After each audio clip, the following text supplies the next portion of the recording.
Welcome back. You watch Your Morning Live. Thank you very much for joining us. Now, countless South Africans struggled, fought and died for the freedom South Africa is enjoying today. Many young people were imprisoned and snatched away from their families as a result of apartheid, which forced the country into racial division. In 1994, a new South Africa emerged, yet 21 years later, most young South Africans ask the question, are we really free? What struggles are facing the youth today? We all have this problem. The entire South Africa has this problem. In Durban, Pretoria and Cape Town, drugs are the cause of crime. Bheki Miende is passionate about changing the lives of youngsters in his community. Many describe him as an inspiration and a life-changing instrument in the Soweto community and in the Diepkloof area. Growing up, Miende struggled with the use of drugs. He also committed crimes which saw him going in and out of jail. In 2014, he found salvation in this church, which he now uses to reach others who are where he was.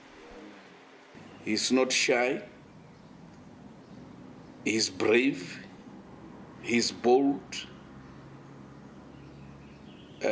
He knows what he's talking about. He can't keep quiet.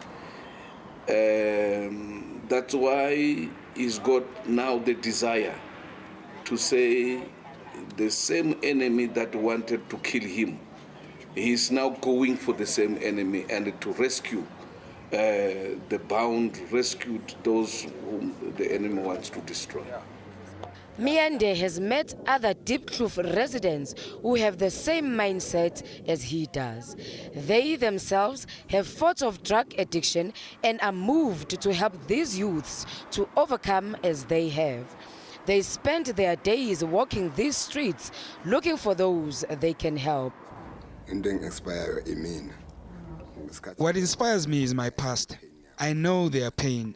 I know the rejection from parents and the community. I experienced the same pain which led me to run away from home and live on the streets of Durban. There was no peace on the streets. I had to be constantly on the run from people I had stolen from. These mothers have children who are addicted to drugs. In their journey in seeking assistance, they have found that some centers need money that they do not have, and free centers have a very long waiting list. While Baragwanath Hospital has recently established a rehabilitation center, it only has 20 beds. Miende and his team bring a glimpse of hope to them, even though they have lost a lot as a result of their children's drug addiction. I have no strength left. I have talked, I have prayed. I have no strength left anymore.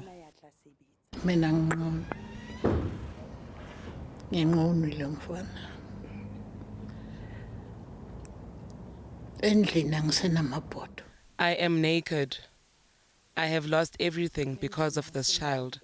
Pots, blankets, stoves. I need help.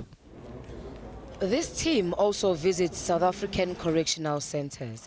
They encourage, bring hope, and testify to these inmates regarding their future. The fact that they themselves were once in a similar situation encourages these men to change their lives for the better. What we basically need is the availability of the community, because these guys come from the community and they will ultimately go to the community. The presence of the community here will help to minimize the stigma that they carry when they go out. Johannesburg Correctional Center appreciates assistance from the public. They encourage visits from the community as this, they say, shapes the character of the inmates for the good and prepares them for their release.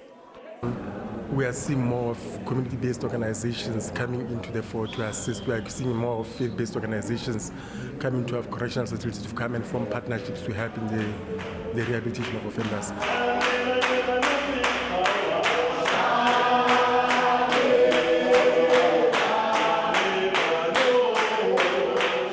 The inmates themselves testify of the excellent work that Miende and his team are doing. They say they now have a positive outlook in life to improve themselves when their day of release comes. I was addicted to drugs before, and today I'm no longer addicted to drugs. Not only that, but also my attitude, my motives, and the way my plans have changed from what I previously had planned. I now realize what is good, what is bad. See, I know things are. I have self-control. See, I focus on my courses. The programs that are available here it's really programmed to get you into purpose. And because if you don't stand for anything, you don't stand for something, you're going to fall for anything. And so all the programs is part of getting us into our purpose and discovering our destinies. Miende and his team say this work is their purpose in life. It is what gives them joy daily as they serve their community. Yet it comes with great challenges as they lack resources. Transport and partnerships with rehabilitation centers are the immediate needs. Among other needs is skill development for the youth and, of course, finances. It is within these gates that these young men are trying to prevent others from entering. And all they need is your assistance. For Morning Live, I am Zanele.